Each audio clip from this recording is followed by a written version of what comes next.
오늘은 이제 마스크 벗지 않고 하겠습니다. 예. 상황인 만큼. 아직도 눈발이 날리네요. 예. 세상은 어떻게 돌아가도 올 건 오고 또 내릴 건 내립니다. 예.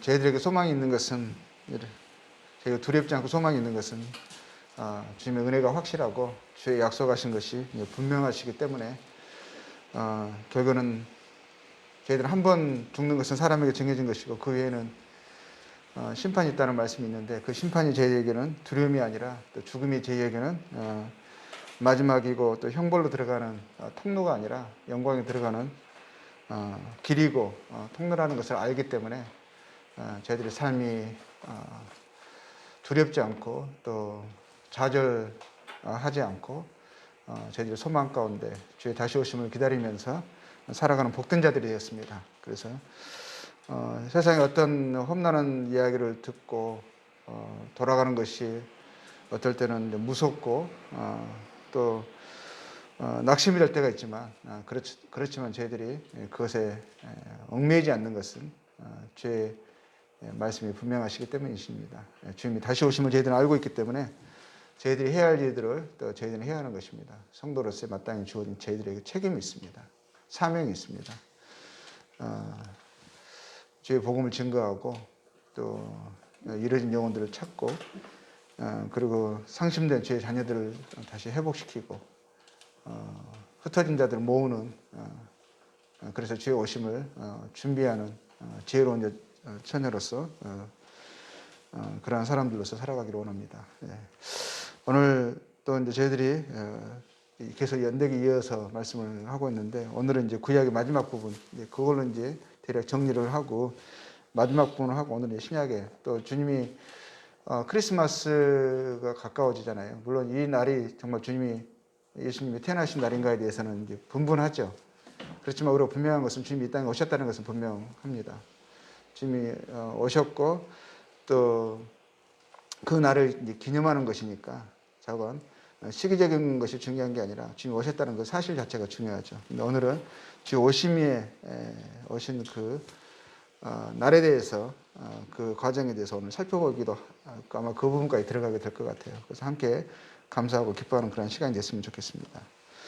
이제 구약에 이제 정리하다 보면, 구약에는 이제 구약, 예전에 애구자 이렇게 언약 약자잖아요. 그러니까 하나님께서 예전에 약속하신 그 약속들이 이제 구약인데, 그게 이제 핵심적인 것은 장차 오실 이죠. 하나님께서 보내실 입니다. 여자의 후손에서부터 창세기 3장 15절에서부터 시작해가지고 하나님께서 구약의 여러 선지자들을 통해서 오랜 세월을 거쳐서 보내시겠다고 약속하신 구원자에 관한 소식이죠. 그 주님도 요한복음의 5장에서 그런 말씀을 하셨는데, 내가 성경에서 영생을 얻는 줄 생각하고 성경을 상고하거니와 성경은 곧 내게 대하여 증거하는 것이라, 이렇게 말씀하셨어요. 구약의 모든 내용의 그 핵심, 증거하는 바는 오실 분이시죠. 오실 그분, 오실 그 일을 기대하라, 준비하라. 그분이 오셨을 때 그분이 하나님께서 보내신 분이라는 것을 인식하고 그분을 영접하라. 이러한 것이 구약의 전체 내용이잖아요. 근데 오늘은 그래서 구약의 모든 것들이 이제 구원자의 오심과 관련이 된 예언이 주 언약이죠. 근데 오늘은 그 중에서도 특히 구원자의 신체, 구원자의 직접적으로 일어나는 일에 관련된 일만, 구체적인 구약의 예언들을 몇 가지 모아봤어요. 구약의 모든 것들이 오실 그분에 대한 이야기지만, 특히 그분에게 어디에서 태어나시고 이런 내용이 있잖아요. 그분에게 어떤 일이 일어나고 신체적으로 그런 부분에 대해서 구약의 예언들이 많은 예언들 가운데서 몇 가지만 모아놨는데 그걸 오늘 함께 보도록 하겠습니다. 구원자에 관련된 구약의 예언들 가운데서 창세기 3장 15절이나 이 말씀 보면 있죠. 15장 4절이나 21장 12절, 28장 14절 보면 이 모든 것들이 구원자가 오시는데 그분은 여자의 후손으로 오신다. 여자의 후손이란 그 오신다는 말씀, 우리가 그 전에 이 부분의 말씀을 상고할 때 살펴보았지만 그 말씀에 대한 구체적인 또 내용이 이제 또 나중에 또 예언으로 또 약속으로 또 나오고 있습니다. 그리고 이제 아브라함의 후손으로 오실 것이다. 아브라함의 자손 가운데 오실 것이다. 이삭, 야곱의 후손으로 오실 것이다라는 것에 대해서 예언이 되어 있었죠. 구원자가 오셨으면 그분이 정말 하나님께서 보내신 그 구원자가 맞나 맞지 않나를 사람들이 판단할 수 있게 하신 거죠. 그러면 이제 그 계보부터 봐야 되는 거예요. 그 누구의 후손으로 오셨는가. 근데 아브라함의 후손, 이삭의 후손, 야곱의 후손으로 오셔야 되는 거죠. 근데 만약에 그 사람이 당군의 후손이다. 그러면 그 사람이 처음부터 아닌 거죠. 그렇죠. 우리나라에 많은 자기가 하나님 보내신 뭐 구원자다, 뭐 이렇게 말을 건방지게 하는 인생들이 많아요. 근데 그 사람들이 아브라함의 후손이 아니죠. 그렇죠. 참남한 말을 하고 있는 거죠. 여기서부터 첫 번부터 아닌 거예요. 이사야에서 보면 9장 7절에 보면 다윗의 후손으로 오신다. 더 계보가 더 다스로 분명해지죠. 오셨으면 다윗의 자손 가운데서 후손 가운데서 오셔야 하는 거고요. 그런 부분에 이제 예언이 되어 있고, 그리고 여자의 후손이란 그 말씀이 이사야서 7장 14절에 보니까 동정녀, 그 처녀에게서 남자와 여자의 관계 속에서 태어나잖아요. 모든 사람들이. 그렇죠. 그런데 그런 일상의 개념이 아니라 그런 관계에서 태어나는 것이 아니라 그냥 처녀에게서 남자의 씨와 상관없이 이제 구원자가 잉태되시고, 이게 사람의 태에 발견되는 거니까 사람으로 오시는 거죠. 근데 일상의 남자 여자의 관계 속에서 태어나는 것이 아니라 그냥 여자의 그냥 몸에 잉태돼서 이렇게 태어나서 처녀에게서 태어나신다. 이제 이런 말씀이 좀 더 구체화되고 있습니다. 이 여자의 후손이 처녀에게서 태어난다는 말이구나, 동정녀에게서 난다는 말이구나. 이제 이사야에서 이렇게 되어 있고요. 그리고 미가서 보면은 도시까지 구체적으로 나와 있습니다. 구원자가 오시는데 태어난 도시가 뭐라고 되어 있죠? 이스라엘 지역의 베들레헴이라는 도시에서 태어난다고 되어 있어요. 놀라운 것은요, 그때에도 도시 이름이 똑같아요. 베들레헴이었습니다. 베들레헴은 도시에서 태어나야 되니까 이 미가서하고 이게 누구죠? 이제 베들레헴 태어나셨어요. 한 몇백 년의 이제 세월의 시간의 간격이 있는 거죠. 근데 그때에도 베들레헴이라는 도시가 있었고, 또 정말 하나님께서 보내신다고 약속하신 구원자가 오셨는데 그분이 베들레헴 태어날 때도 그 도시 이름이 베들레헴이었어요. 놀라운 것은 지금도 그 도시 이름이 베들레헴이라는 도시가 예루살렘 밑에 있죠. 베들레헴이라는 도시에서 태어나신다고 하셨어요. 그리고 이제 호세아서 보면 이제 이게 다 세월의 간격이 한 몇백 년 간격이 있는 거죠. 그리고 호세아 같은 경우는 또 몇백 년, 몇천 년의 간격이 있습니다. 어떤 예언들, 이 사람들 다 이제 예언자들이잖아요. 이게 하나님의 선지자들입니다. 근데 호세아는 또 뭐라고 했냐면 구원자가 태어나셨어요. 베들레헴에서 태어나셨는데, 근데 그분이 어떤 이유로 인해서 어렸을 때에 이집트로, 애굽으로 가게 돼요. 애굽에 있을 때에 다시 하나님께서 그를 다시 이스라엘로 부르신다는 그런 예언이 이제 기록이 되어 있어요. 호세아에서요. 보면 그 예언이 그분에게 성취가 되어져야 하는 거예요. 어떤 이유로 그분이 어렸을 때 애굽으로 피신을 가시게 되고 애굽에서 거주하게 되시고, 그러고 나서 때가 됐을 때 다시 애굽에 있는 이제 하나님 보내신 그분을 다시 이스라엘로 부르시는 그 예언이 이제 기록이 되어 있어요. 그리고 말라기 보면 말라기에는 이제 정말 하나님 보내신 그분이 오셨어요. 근데 오시기 바로 전에 그분이 사람들에게 자신을 드러내시기 전에 하나님께서 마지막 선지자를 보내시는 거예요. 구약에 마지막 선지자를 보내셔가지고 선지자를 보내셔서 그 사람을 통해서 구원자, 하나님께서 보내신다고 약속하신 구원자가 드디어 오셨다. 너희는 준비하라. 때가 이르렀다. 하면서 사람들의 마음을 준비시키는 선지자가 바로 구원자의 오시기 바로 전에 오셔서 그 일을 행하실 것이다라고 말라기에는 예언이 되어 있어요. 그래서 그 선지자가 오시면 예언이 되어 있고요.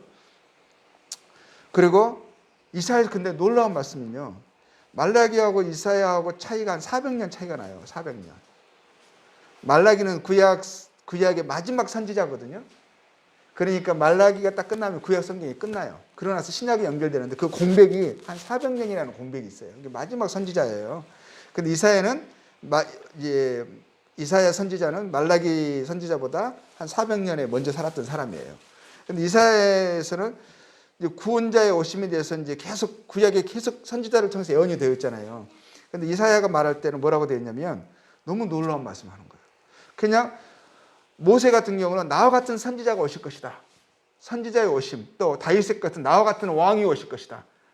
다윗의 왕자의 영원한 왕으로서 유대의 야곱의 왕으로서 오실 것이다. 왕을 기대하고 그러거든요. 근데 이사야서에는 뭐라고 되냐면 그러니까 놀라운 어떤 하나님께서 보내시는 어떤 구원자, 어떤 능력자 이렇게 생각하잖아요. 선지자처럼 왕으로 오실 것이다. 메시아를 생각을 하잖아요. 근데 이사야서는 뭐라고 되어 있냐면 9장 6절에 이런 말씀이 있어요. 이 말씀은 너무 이제 놀라운 건데요. 이는 뭐라고 되어 있어요? 한 아기가 우리에게 낳고 한 아들을 아기가 난 거예요. 아기로 오시는 거예요. 사람으로 오시는 거죠. 한 아들을 우리에게 주신 바 되었는데 그에게는 정사를 메었고 모든 권세를 가지셨다 이거예요. 정사를 메었고 그 이름은 기묘자라.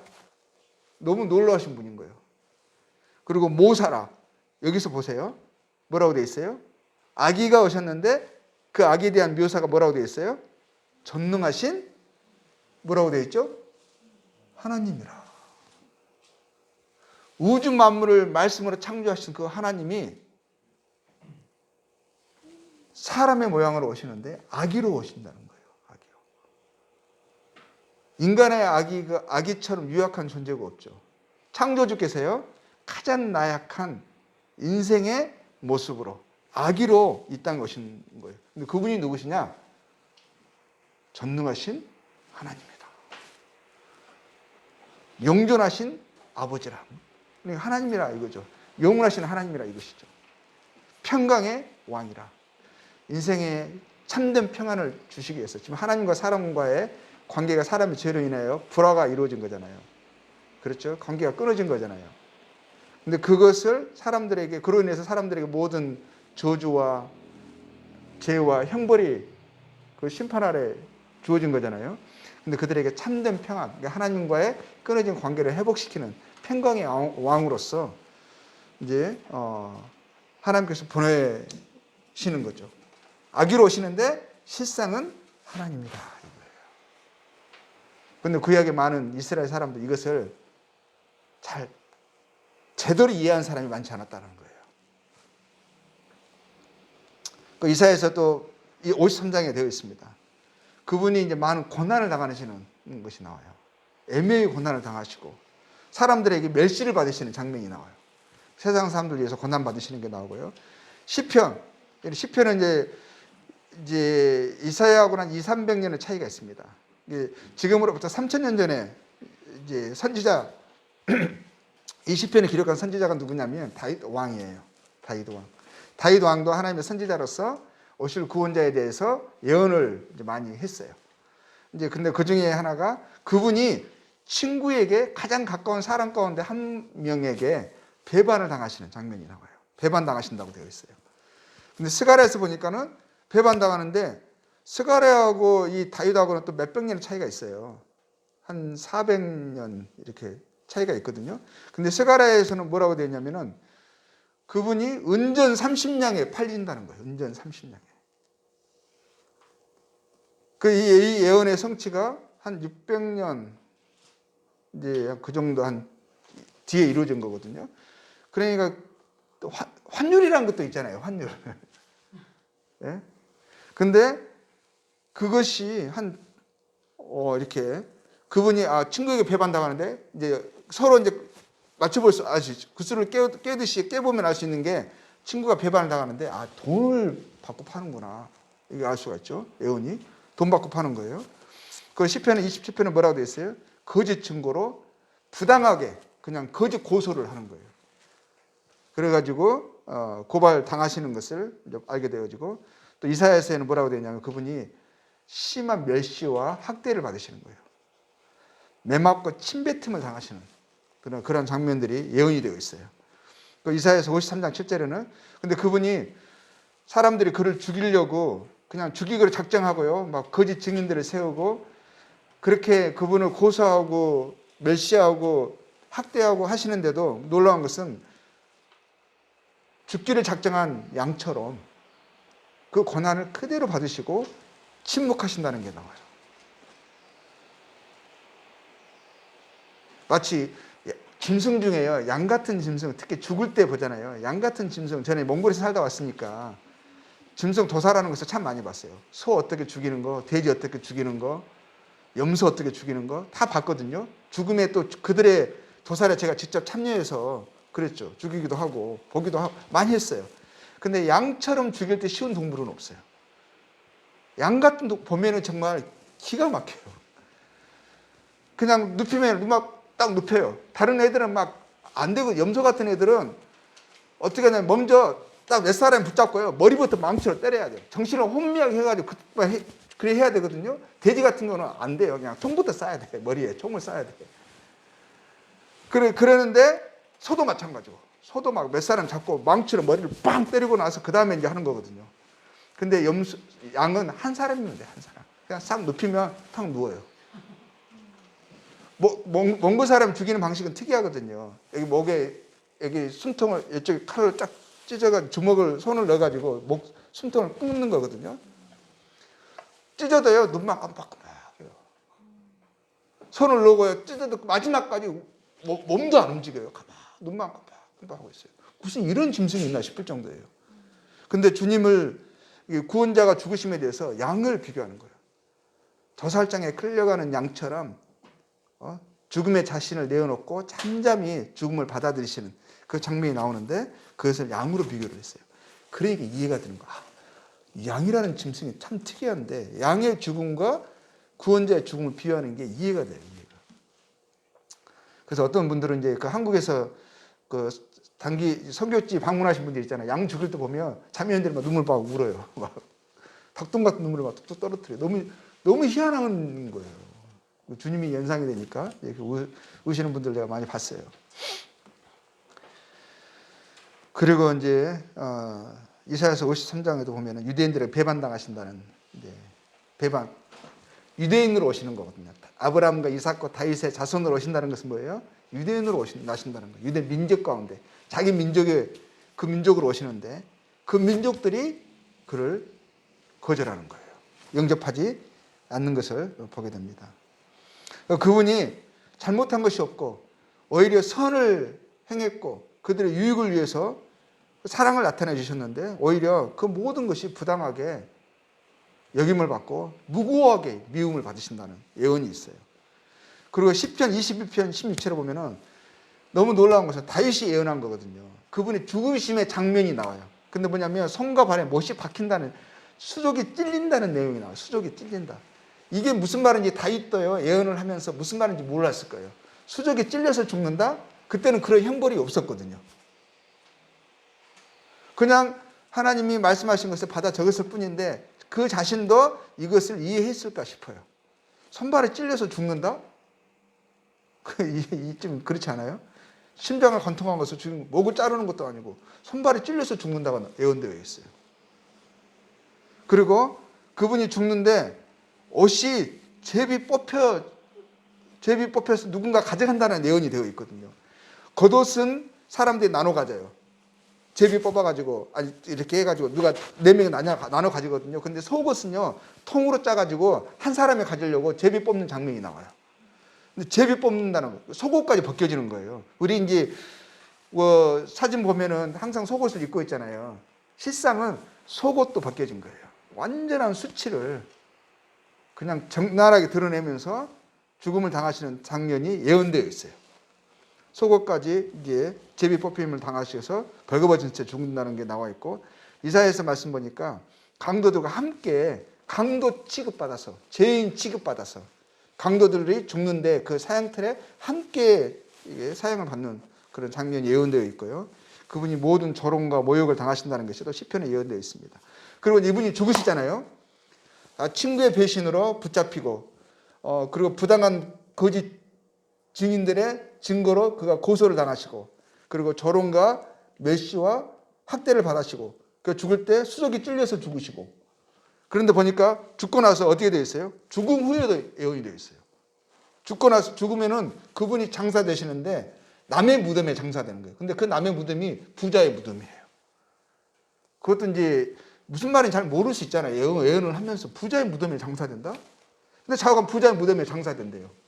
그리고 예언이 되어 있고요. 근데 또 시편 16편 10편에 보면 뭐라고 되어 있냐면요. 그분이 썩음을 당하지 않으신다는 거예요. 썩음을 당하지 않으신다. 근데 우리 성경에서 16장 10편을 보면은 멸망당하지 않으신다고 되어 있거든요.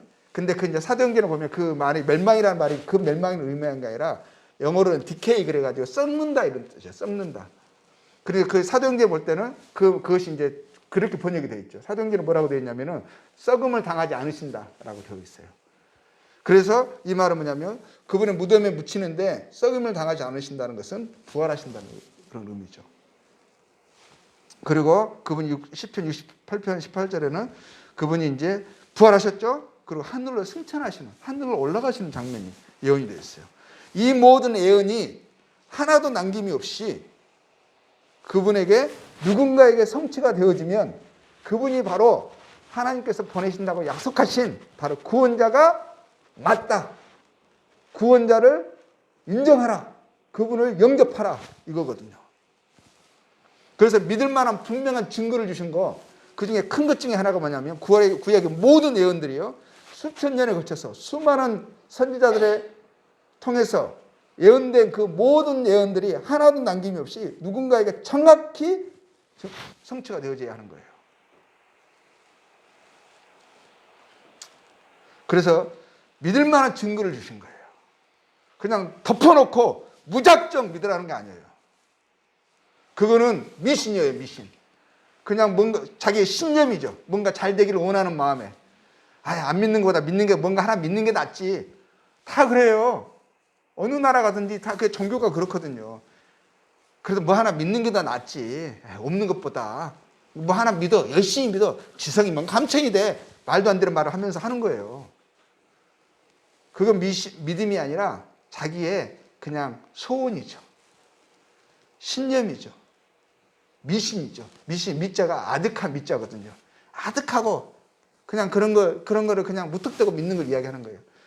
근데 성경에서 말하는 믿음은요, 그 믿음을 이야기하는 게 아니에요. 믿음이라는 단어는 동일하게 쓰고 있지만 성경에서 말하는 믿음은 분명한 증거에 토대한 믿음인 거예요. 증거를 가지고 있는 믿음인 거예요. 믿을 만한 증거를 주셨다고 말씀하시거든요. 그래서 하나님이 이렇게 이사야서 46편에는 이렇게 말씀하시죠. 너희는 옛적 일을 기억하라. 기억이 필요한 거예요. 하나님이 하신 일을 기억하라 하시는 거예요. 하나님이 약속하신 것을 기억하라. 옛적 일을 기억하라. 나는 하나님이라. 나 외에 다른 이가 없느니라. 나는 하나님이라. 나 같은 이가 없느니라. 하나님이 정말 한 분 하나님이심을, 창조주 하나님이심을, 주권자 하나님이심을 무엇으로 사람들 하여금 믿게 하시고 이렇게 주장하시냐는 거예요. 내가 종말을 처음부터 구했다는 거예요. 처음부터. 되어질 일을, 내가 장차 이룰 일을 나는 처음부터 말한지다. 내가 말하고 선지자를 통해서 증거한 그 약속한 모든 예언들이 그대로 성취되어 주는 것을 보느냐? 그것을 통해서 나는 창조주 하나님임을, 한 분 하나님을 나는 증거한다. 이거예요. 그래서 아브라함의 하나님, 이삭의 하나님, 야곱의 하나님, 모세의 하나님, 다윗의 하나님인 거예요. 왜? 그들을 통해서 하나님이 약속하셨고 그들을 통해서 예언한 그 하나님의 말씀들이 그대로 성취되는 것을 보면서 다윗을 통해서 말씀하신 그 하나님이 한 분 하나님이시구나. 이사야를 통해서 말씀하신 하나님. 그러는 거예요. 나는 하나님이라. 이건 이사야가 자기를 두고 하는 말 아니에요. 자기를 두고 하는 말이라면 돌마다 죽어야 되는 거죠. 하나님이 그 입을 통해서 말씀하시는 거예요. 내가 종말을 처음부터 고하며 아직 이르지 아니한 일을 옛적부터 보이고 이르기를 나의 모락이 설 것이니 내가 나의 모든 기뻐하는 것을 이루리라 하였노라. 그렇죠. 하나님은 하실 일을 예언을 통해서 미리 말씀하셨어요. 그 예언을 그대로 성취하셨어요. 그를 통해서 하나님은 믿을 만한 증거를 주셨고 하나님은 자신이 한 분 하나님이심을 그것을 통해서 밝히 드러내셨죠. 확증해 주셨죠. 내가 말하였은즉 정령 이룰 것이요 경영하였은즉 정령 행하리라. 그래서 성경의 하나님이 유일하신 한 분 하나님이신 거예요. 그냥 무턱대고 믿는 게 아니에요. 믿을 만한 분명한 증거가 있었고 하나님께서 하신 모든 약속의 말씀들, 이루시겠다 하신 것들을 이룬 분명한 증거가 역사에 기록이 되어 있어요. 이 사람들의 삶을 통해서 나타내 주셨어요.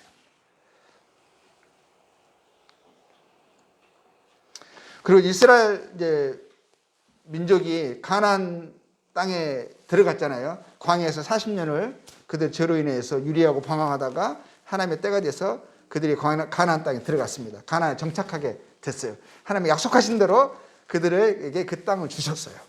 그렇죠? 그 땅을 정복하고 또 이스라엘 사람들이 그 땅에 살던 사람들 쫓아내고 또 어떤 사람 어떤 민족을 종으로 삼으면서 그 땅을 차지하게 됐거든요. 이스라엘 이제 가나안 땅에 들어간 후에 이제 세월이 흘러가지고요. 이제 저희들 시간을 다 없어서 다 보지는 못해요. 나중에 이제 기회가 됐을 때 성경을 이제 구약에서 계속 공부해 나가다 보면 이런 내용들을 다 살펴볼 수는 있을 거예요. 근데 지금 연대기 하는 과정에서 다 볼 수가 없어가지고 정리를 좀 줄여서 하다 보면 이제 가나안 땅에 들어가서 정착을 했어요. 그러고서 세월이 지금 흐르는 시점이에요. 몇 년이? 1500년이.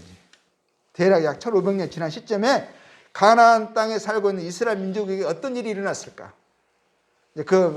이제 그 있죠. 들어가 가지고 나중에는 이스라엘이 이제 가나안 땅을 정복하는 과정이 나와요. 그게 여호수아서고요. 그러고 나서 그 다음에 이제 그 하나님 사사들이라고 하는 사람들을 세우셔서 이스라엘 민족들을 이제 보호하시고 또 어떨 때는 다른 민족에게 지배를 받고 있을 때 다시 해방하시고 막 이런 이제 과정들이 나와요. 그게 한 400년. 계속 그러다가 나중에 이제 이제 왕조가 이제 왕을 그대 두는 일이 일어나게 되죠.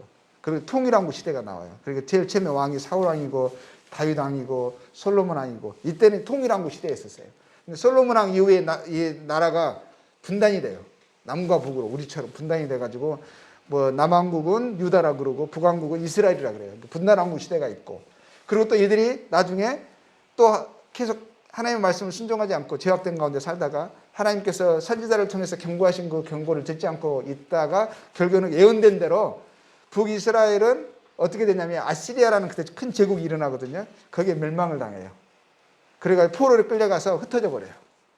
그리고 그때 남왕국의 왕이 누구냐면 히스기야라는 왕이 있었어요. 그때의 이제 선지자가 누구였냐면 이사야였었어요. 이사야. 그들이 하나님을 의지해요. 하나님을 의지하고 근데 그 아시리아는 그 큰 강대국이 작은 유대 두 부족으로 되어 있는 두 지파로 되어 있는 이스라엘을 유다 지파, 베냐민 지파잖아요. 작은 나라를 이 나라를 먹지를 못해요. 이 아시리아가 먹지를 못해. 그 큰 나라가. 다른 데는 다 먹었는데 거기만 섬처럼 딱 못 먹어요. 유다만. 그래가지고 그가 한 150년 지속이 되거든요. 그럼 나중에는 어떻게 하냐. 바벨론. 그것도 계속 하나님 예언하시고 그랬거든요. 그 예언한 게 예레미야, 이사야 이사야부터 시작해. 이사야도 예언했어요. 한 150년 후에 있을 일을 미리 예언했어요. 그리고 이사야 그 다음에 나중에는 예레미야 나오고 에스겔 나오고 다 이러거든요. 그런데 그게 어떻게 됐죠? 나중에 결국 그 후에 바벨론이나 큰 제국이 일어나가지고 바벨론에 이제 이들이 이제 포로가 되죠. 남은 유다 왕국 다 포로가 돼요. 이제 그러고 나서 70년 후에 또 하나님 놀라운 그때 이제 바벨론에 포로를 끌려갔던 때에 끌려간 사람 중에서 하나님을 경외하는 사람들이 있었어요. 특히 이제 대표적인 인물이 누구죠? 다니엘. 그래가지고 자관 그들이 하나님 또 예레미야를 통해서도 그들 70년 동안 유배당하고 때가 되면 하나님께서 다시 그들을 회복시키실 거다는 약속이 있었어요. 정말 70년 후에 그들이 다시 이제 회복되어지고 많은 사람들이 포로에서 회복되어서 이스라엘로 다시 돌아오고 나중에는 그렇게 예루살렘이 회복이 되어지고 또 성전이 건축되어지고 이런 것이 나와요. 근데 그러고 났는데 나중에는 이제 어떤 일이 일어나냐면 이제 와서 이제 성도도 짓고 막 이렇게 회복이 되거든요. 근데 그렇게 해준 민족이 이제 바빌론이 이제 멸망당하고 그 다음에는 뭐가 일어나냐면 이제 메데 페르시아라는 나라가 일어나요. 이제 그 세계 역사에도 그러거든요. 메데 페르시아 이 왕조에서 특히 이제 고레스라는 이제 왕이 이제 잡는데 그게 놀랍게 몇백 년 전에 예언이 되어 있어요. 이름까지 고레스라고 나와요. 제가 이제 타지키스탄에서 있다 왔잖아요. 타지키스탄이 페르시아 민족이거든요.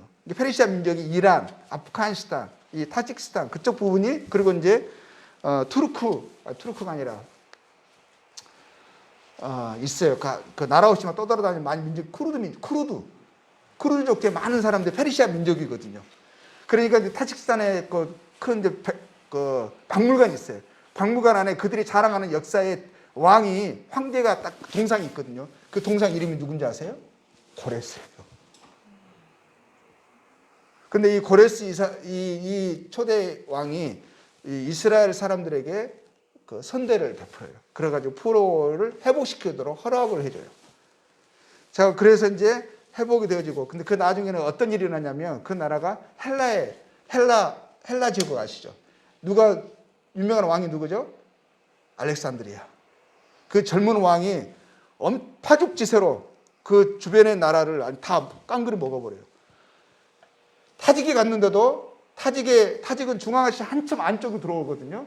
거기에도 호수가 하나 있는데 큰 호수가 있어요. 호수 이름이 뭔지 아세요? 알렉산드리아 호수예요. 이스칸다르 쿨이라고 그러죠. 이스칸다르가 이제 알렉산드리아 이스칸다르라 그래요. 그 사람들은. 쿨이 호수거든요. 그러니까 알렉산드리아 호수예요. 왜냐하면 그게 이제 알렉산드리아 그 중앙아시아 침공하면서 거기 이제 그 사람들 그때 이제 큰 그 페르시아 왕국이 이제 좀 강성한 왕국이 있었어요. 저항하는 근데 크게 거기서 완강한 저항을 만나요. 알렉산드리아가. 그래서 좀 지체를 하거든요. 지체하면서 그들은 이제 어떻게 멸망했냐면 이 댐을 막아가지고 산에서 흐르는 물을 댐을 만든 거예요. 만들어가지고 댐을 한 번에 터트리면서 그 물살로 이게 침공한 게 나와요. 근데 그 댐이 이제 알렉산드리아 호수가 된 거거든요. 자, 거기에도 그런 흔적이 있거든요. 거기에도. 나중에 알렉산드리아가 젊은 나이에 죽잖아요. 근데 그게 또 다니엘서의 애언이 다 되었어요. 갑자기 큰 뿔이 나오는데 그 뿔이 죽고 나서 4가지 뿔이 나오고 이 다니엘서에 그대로 되어 있거든요. 알렉산드리아가 갑자기 젊은 나이에 30살에 그냥 죽어버려요. 병 걸려가지고 말라리아로 목에 물려서 죽어버리거든요. 근데 그 뒤에 후계자가 없으니까 그의 이제 네 신하가 그 나라를 그 갈래로 나눠 가지거든요. 그게 다니엘서에 그대로 예언이 되어 있어요. 그 다음에 헬라 제국이 무너지고 헬라 제국이 한 꽤 오래 가요. 300년 넘게 가거든요. 헬라 제국이 가고 그 다음에 무슨 제국이 나타나죠? 그 로마 제국이 나오는데 그때 이스라엘 민족이 가나안 땅에 들어가고 나서 점령하고 나서 1500년이 지난 그 시점이 지금 건너뛴 거예요. 그때가 어느 때냐면 로마 제국이 지금 전 세계를 그 지역의 전 세계를 강대한 제국이 형성이 돼서 이게 지배하고 있는 그런 상황이에요. 그러니까 예루살렘, 이스라엘도 로마의 속국으로 지금 있는 거예요. 이제 BC 67년에 그러니까 지금으로부터 2067년이죠. BC 67년 기원전 67년에 로마 장군 폼페이가 예루살렘을 함락을 합니다. 그래서 이스라엘이 로마의 지배하에 있는 거죠. 근데 로마는 그때는 이제 그 전에는 헬라 제국이 이제 전 세계를 그 지역을 지배하고 있었고 이제 강대한 이제 제국이었잖아요. 근데 헬라 제국은 뭐냐면 점령한 나라들에게 언어를 우리 옛날에 일본처럼 언어를 자기 나라 말을 쓰게 하는 거예요. 헬라 말을 쓰게 했어요. 종교도 헬라 종교를 강제로 개종을 하게 하고 탄압을 했어요. 그 로마 제국은 그렇게 하지 않았어요. 언어도 자기 마음대로 쓰게 하고 또 뭐냐면 종교도 자기들이 원하는 자기 민족의 종교를 섬기도록 쫓도록 그걸 허락을 해줬어요. 근데 이들이 관심 있는 것은 뭐냐면 이 돈이거든요. 세금. 엄청난 무거운 세금을 징수했어요. 세금만 내면 자유롭게 살 수가 있었어요. 그래서 이제 세금 징수하는 특징이었고요. 그래서 이거에 대해서 인구조사도 철저하게 했고요. 그리고 군인들 이렇게 그 수를 확보하려고 어디 가면은 그 사람들을 용병처럼 사용해가지고 그래서 이제 군인들을 만들어서 그래서 다른 나라를 점령을 한 거거든요. 로마는 적은 나라잖아요. 근데도 전 세계를 정복할 수 있었던 것은 용병을 잘 활용을 했어요. 점령한 나라들의 그 사람들을 잘 활용을 해서 군인화 시켜가지고 그 사람들 통해서 전쟁하게 한 거예요. 그래서 이제 이 사람들이 그 인구조사 같은 거, 세금을 어떻게 잘 거둘까, 어떻게 군인을 잘 활용할까, 이것에 대해서 인구조사도 자주 했거든요. 그리고 점령한 나라들에게 종교를 허용했어요. 근데 이들에게 특징이 뭐냐면 형벌 중에 십자가 형벌이 나와요. 노마. 아주 잔인한 거거든요. 자기 노마에 대항하거나 그리고 본보기로 이 사람은 다시는 이런 생각을 하지로 말아라. 이런 범죄를 범하려고 생각도 하지 말아라 하면서 공개 처형을 했어요. 공개 처형의 한 장면, 그게 뭐냐면 십자가 형벌이거든요. 아주 잔인하게 죽이는 거예요. 그러니까 남의 십자가 형을 해가지고 온몸을 그냥 다 벌거벗겨서 그냥 양 손과 발에 못을 박아서, 그래서 못을 박아 세워버리면은 그 중력에 의해, 몸의 무게에 의해서 이 못 자국이 박힌 못이 부분이 커지잖아요. 그래서 피가 한 방울 두 방울 흘려서 그 몸에 있는 피를 빼게 하면서 완전히 그냥 고통 가운데서 오랫동안 시간을 끌어서 죽이는 아주 잔인한 방법이거든요. 이게 아주 악랄한 형벌이었던 거죠. 로마 제국이 이 십자가 형벌이 있었어요. 잔인한 민족이죠.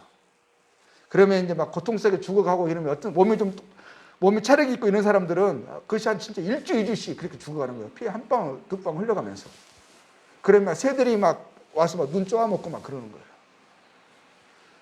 그랬었고요.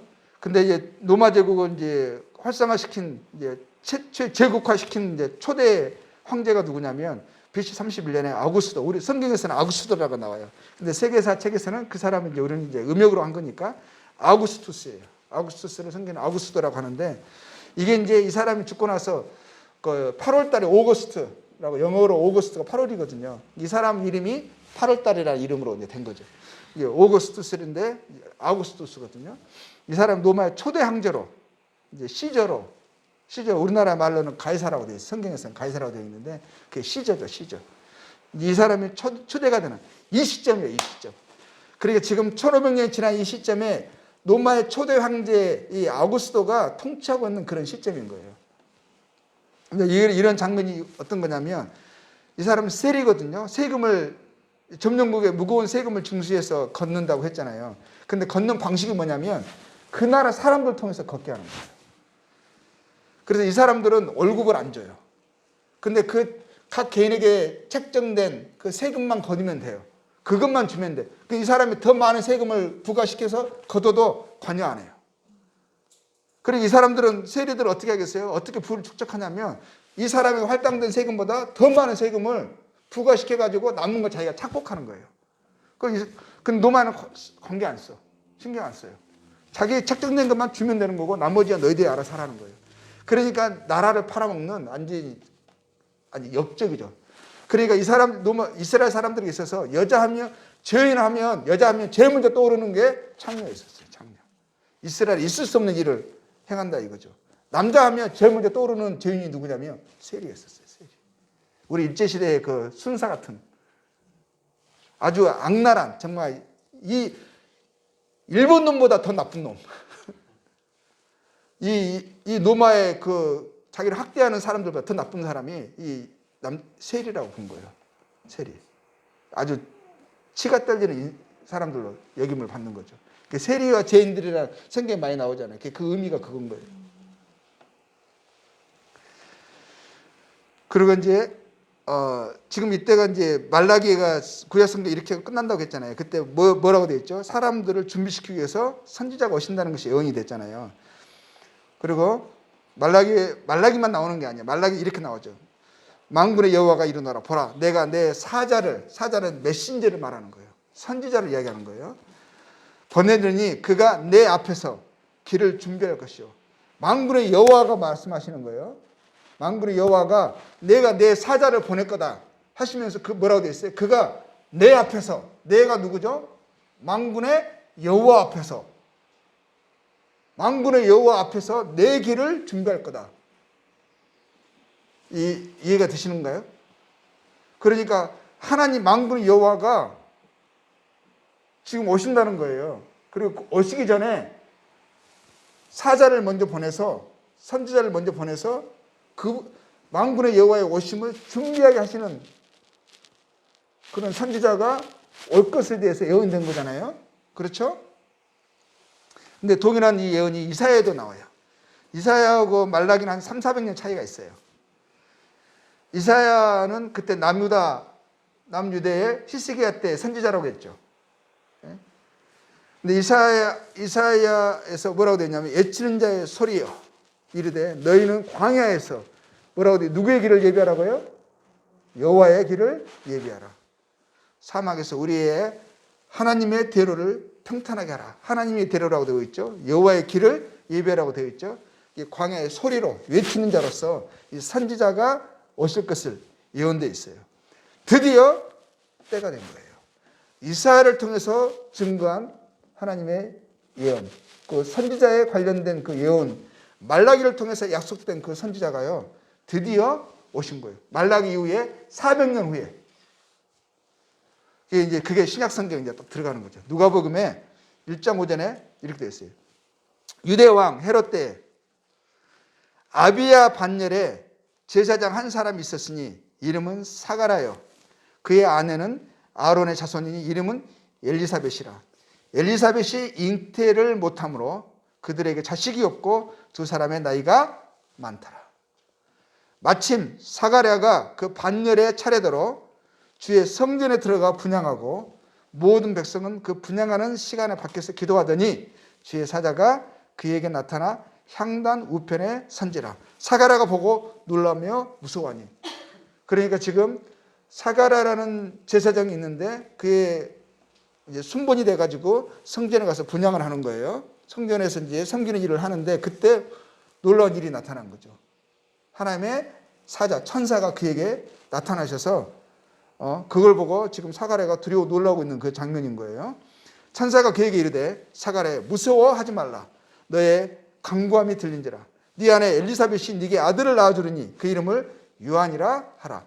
너도 기뻐하고 즐거워할 것이요 많은 사람도 그의 태어남을 기뻐하느니 이는 그가 누구 앞에서요? 주 앞에 큰 자가 되며 포도주나 독한 주를 마시지 아니하며 모태로부터 성령의 충만함을 받아 이스라엘을 주, 그 설명을 하죠. 곧 누구죠? 그들의 하나님께로 많이 돌아오게 하겠습니다. 천사가 주라고 부를 수 있는 자가 누구겠어요? 하나님이죠. 그렇죠? 그래서 그 앞에 오시는 만군의 여호와께서, 전능하신 하나님께서 죄인들의 구주가 되기 위해서 이 땅에 사람의 모양으로 아기로 오시는데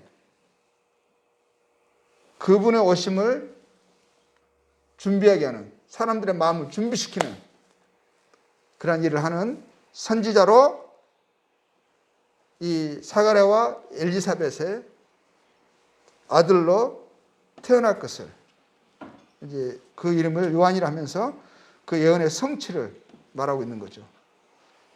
이후에 그의 아내 엘리사벳이 잉태하고 5달 동안 숨어 있음이 이르되 주께서 나를 돌보시는 날에 사람들 앞에서 부끄러움을 없게 하시려고 이렇게 행하심이라 하더라. 이들은, 이 요한은 하나님께서 말씀하신 그 구원자는 아니죠. 그렇죠? 남자와 여자 사이에 태어나는 거잖아요. 사가랴와 엘리사벳 사이에. 그가 다른 사람들보다는 뛰어나고 더 거룩한 존재일 수는 있지만 그도 동일하게 사람 사이에 태어나니까 아담의 죄성을 물려받고 태어난 그도 죄인인 거죠. 그렇지만 하나님의 선지자로 그가 부르심을 받고 이제 구원자에 오시기 전에 오심을 예비하는 마지막 선지자로서의 역할을 하게 될 것을 하나님이 말씀하시고 그 예언이 성취된 것을 통해서 알 수 있는 거예요. 이 예언의 성취죠. 그렇죠? 여기 성취된 거잖아요. 이제 그리고 누가복음에 드디어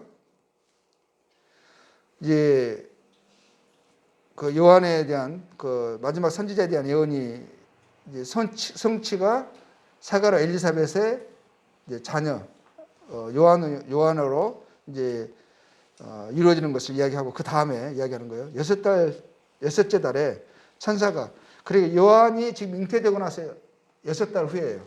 요한이 아직 엘리사벳의 뱃속에 지금 6달쯤 있는 거거든요. 그 후에 천사 가브리엘이 하나님의 보내심을 받아 갈릴리 나사렛이 지난 동네에 가서 다윗의 자손, 요셉이 다윗의 자손이에요. 그리고 요셉이라 하는 사람과 약혼한 처녀에게 이르니 그 처녀의 이름은 마리아라. 마리아도 다윗의 자손이에요. 다윗의 자손, 요셉은 솔로몬의 계보고 마리아는 다윗의 아들 가운데 나단이 있어요. 나단의 계보예요. 그렇지만 그래서 둘 다 다윗의 자손이에요. 자, 그에게 들어가 이르되 은혜를 받은 자여 평안할지어다. 주께서 너와 함께 하시도다 하니 처녀가 그 말을 듣고 놀라 이런 인사가 어찌함인가 생각하며 천사가 이르되 마리아여 무서워하지 말라. 네가 하나님의 은혜를 입었느니라. 처녀라고 하죠. 그들이 정혼한 사이지만 이스라엘에 하나님의 경외하는 사람들은 결혼 전까지는 그들은 관계를 하지 않는 거예요. 그래서 처녀로 남아있는 거죠. 보라 네가 잉태하여 아들을 낳으리니 그 이름을 예수라 하라. 그가 큰 자가 되고 지극히 높으신 이의 아들이라 일컬어질 것이요. 하나님의 아들이라 일컬어질 것이라 이것이죠. 주 하나님께서 그 조상 다윗의 왕위를 그에게 주시리니 이건 예언된 거예요. 다윗에게 예언된 거죠. 영원히 야곱의 집을 왕으로 다스릴 것이며 그 나라가 무궁하리라. 마리아가 이거는 예언을 상기시키면서 그 예언의 성취가 지금 이루어졌다. 너의 태 속에 예언의 성취인 그 구원자께서 잉태될 것이다. 이걸 말씀하는 거거든요. 마리아가 천사에게 이르되 나는 남자를 알지 못하니 지금 아이를 이야기하는 거잖아요. 근데 남자를 알지 못하니 어찌 이리 일이 있으니까. 일반적으로 상식으로 그러잖아요. 남자 여자 사이에서 잉태돼서 태어나는 건데 남자를 알지 못하는 자기에게 어떻게 아이가 잉태된다고 말씀하십니까? 이걸 이야기하는 거예요. 천사가 대답하여 이르되 그거는 성령이 네게 임하고 지극히 높으신 이의 능력이 너를 덮으시면 성령의 역사로 하나님의 능력이 나타나심으로 우주 만물을 창조하신 하나님께서 네 태 속에 하나님이 생명이 잉태되게 하시는 것을 못하시겠느냐 이거예요. 하나님의 약속의 성취로 능력이 나타나심으로 이 일들이 이루어질 거라는 거죠. 이러므로 나실 바 거룩한 일은 하나님의 아들이라 일컬어지리라. 그러면서 하시는 말씀이 뭐죠? 대저 하나님의 모든 말씀은 능하지 못하심이 없느니라. 근데 놀라운 것은요. 마리아가 이 말을 그대로 받아들였어요. 이르되 주여 요종이 오니 말씀대로 내게 이루어지이다 하며 천사가 떠나가니라. 이게 쉬운 것은 아니거든요. 그렇죠? 일반의 상식과 모든 것을 벗어나는 거잖아요. 남자와 상관하지 않는 처녀인 자기에게 잉태에 하나님의 능력으로 아기가 잉태될 것이고 그 아기는 하나님께서 보내시겠다고 약속하신 구약의 모든 선지자들이 증거했던 바로 그분이 자기 태에 잉태될 것을 말씀하시는. 그래서 이 마리아에게 하나님의 은혜가 너에게 임했다. 하나님의 영광이 너에게 나타났다 하는 거거든요. 근데 마리아 개인에게는요, 이거는요, 큰 모험이죠. 이스라엘 사회에서요, 자기는 지금 정혼한 상태잖아요. 근데 이 아이가 잉태를 했어요. 그러면 남편이, 지금 정혼한 남편이 그걸 믿어줘야 되는 거거든요. 그리고 만약에 결혼 전에 그것도 다른 사람의 아이를 잉태됐다라고 이걸 안 믿게 되고 잉태됐다고 생각하게 되면 이가 받을 모욕은 또 형벌은 뭐냐면요. 공중 앞에서 돌로 맞아 죽는 거예요. 버림당하고 맞아 죽는 거예요. 근데 그것을 하나님의 말씀대로 이루어지이다 하는 거거든요. 그래서 마태복음 1장 18절 이 말씀. 예수 그리스도의 나심은 이러하니라. 그 모친 마리아가 요셉과 정혼하고 동거하기 전에 성령으로 잉태된 것이 나타났더니 그날은 그 남편 요셉은 의로운 사람이라. 그러니까 하나님을 경외하는 좋은 사람이라 이거죠. 근데 저를 드러내지 아니하고 가만히 끊고 자요. 이 일을 생각할 때 이건 뭐예요? 마리아를 통해서 들었겠죠. 그리고 마리아 임신 사실을 그가 들은 거예요. 근데 그 말을 믿지 않았으면 마리아가 분명히 말했지 않겠어요?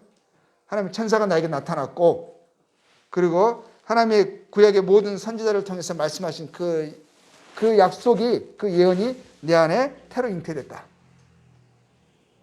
이건 성령의 능력으로 하나님의 능력이 나타나심으로 내가 지금 임신을 한 거다. 이렇게 말했을 때 요셉이 그 말을 그대로 받아들이지 않았던 것을 보게 돼요.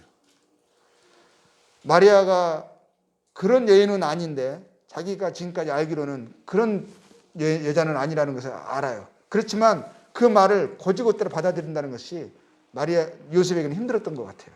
상식적으로 있을 수 없는 일이거든요.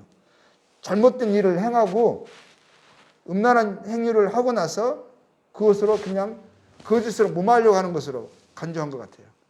그래서 근데 이제 드러내지 않고 가만히 끊으려겠다는 것은 만약 이것을 드러내게 되잖아요. 그럼 마리아는 죽는 거예요.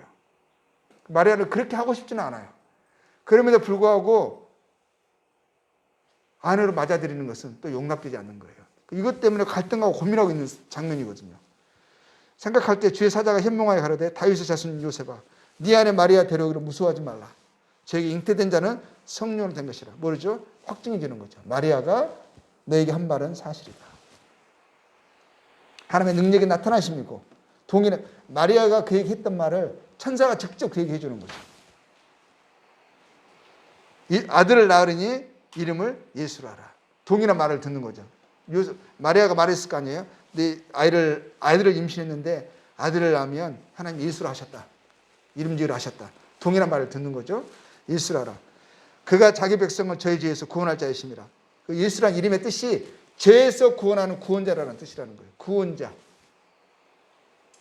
이 모든 일에 된 것은 뭐라고 되어 있어요? 주께서 선지자로 하신 말씀을 이루러 하심이니라. 선지자의 모든 예언이 성취되는 바로 그 시점. 역사의 클라이막스인 거예요. 클라이막스.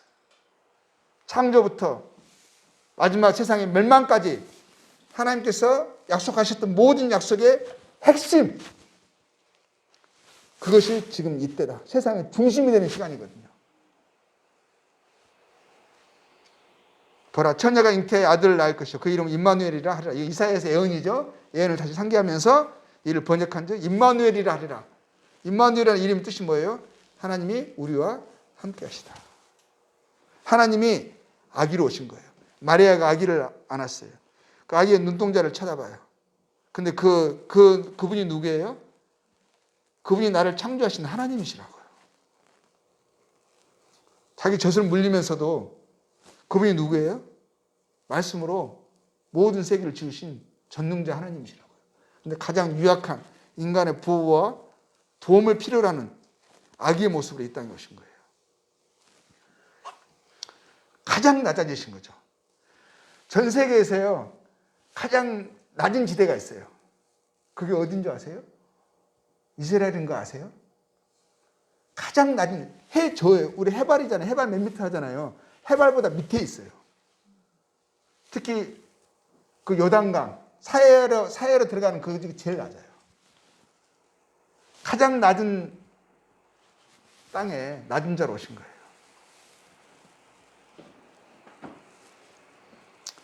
아들을 낳기까지 동침치 아니하되 이름을 예수라 하니라. 그래서 예수님이 탄생이 지금 이제 예언하셨고, 그리고 이제 그 때가 이제 이루어졌음을 이제 보게 됩니다. 오늘은 예언하신 부분까지 하고요. 나중에 또 저희들이 어떻게 모일지는 모르겠지만 많이 줌을 하게 되면은 또 다른 방식으로 해야 될 것 같긴 해요. 그래서 자고한 오늘은 여기까지 하고, 그렇죠. 하나님께서 약속하신 그 구원자가 드디어 오시는 거고, 오시기로 약속되셨고, 그분이 바로 예수님이라는 것을 우리가 이제 보고, 이제 그때가 지금 예수님의 탄생을 지금 크리스마스가 그러잖아요. 원래는 그 의미인데, 그 말의 의미가 크리스마스인데 예수님의 탄생을 기념하는 건데, 오히려 요즘은 아주 그 의미가 아주 와도돼서 잘못되게 사람들이 사용하고 있는 건데, 그냥 하나님이 선물 주신 거잖아요. 가장 큰 선물 주신 거거든요. 그래서 우리가 오히려 이러할 때일수록 주님 오심을 다시 한번 상기하고 더 감사하는 제절 됐으면 좋겠습니다. 자, 오늘 여기까지 하겠습니다. 예.